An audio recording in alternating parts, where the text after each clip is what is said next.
இப்போ வேற லோகத்துல இருக்கிற லோகனை தேடி லோன்னு அலையணும். பாவம் பசங்க அடிச்சு போட்ட மாதிரி தூங்குறானுங்க.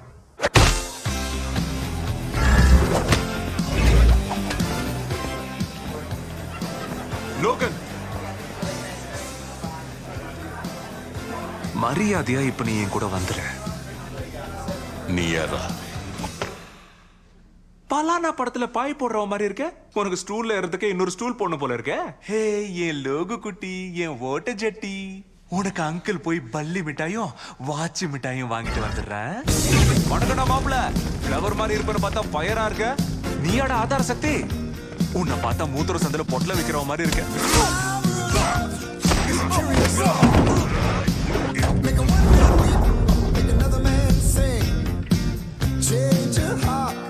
ஒத்த கண்ணா நாட்டு கட்டடோய். ஆதார சக்தியை கூட ஆபாசமா பார்க்க தோணுதே. எல்லாம் செத்த போயில. ஆதார சக்திங்கிற பேர்ல இங்க எவனா சுத்தி நிற்கானால.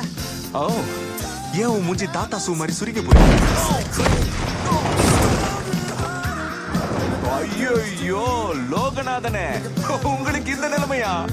ஓ எஸ் எஸ், மாசா கெத்தான காஸ்டியூம்ல வந்திருக்கான் பாரு. நீ இந்த காஸ்டியூம்ல தான் ஹல்கோட சண்டை போட்ட. நான் மார்வல் ஆண்டு வர்ற பச்சை பேப்பாயில.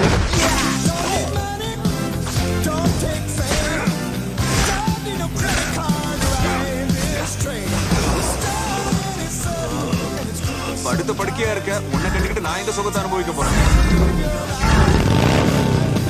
பின்னாடில இருந்து பார்க்கும்போது நீ அப்படியே ஹென்றி மாதிரி. ஓ மை ஃபக், சாட்சாத் ஹென்றி கேவல். அப்ப அந்த புரளி உண்மைதான். இதை நான் சொல்லி ஆகணும். நீங்க எடுத்த இந்த முடிவுனால மனித குலமே குதூகலமாக போகுது. அந்த பழைய கஞ்ச பிசினரி ப்ரொடியூசர்ஸை விட இங்க உங்களுக்கு நல்ல டீல் கிடைக்கும். நீ இன்னும் கிளம்பலையா? நோ சார், பேண்ட்டுக்கு மேல ஜட்டி போட சொல்லல உங்களுக்கு. இவன் ஒர்க் அவுட் ஆவான்னு நினைக்கிறேன். நீ சுருண்டு விழுந்துரு.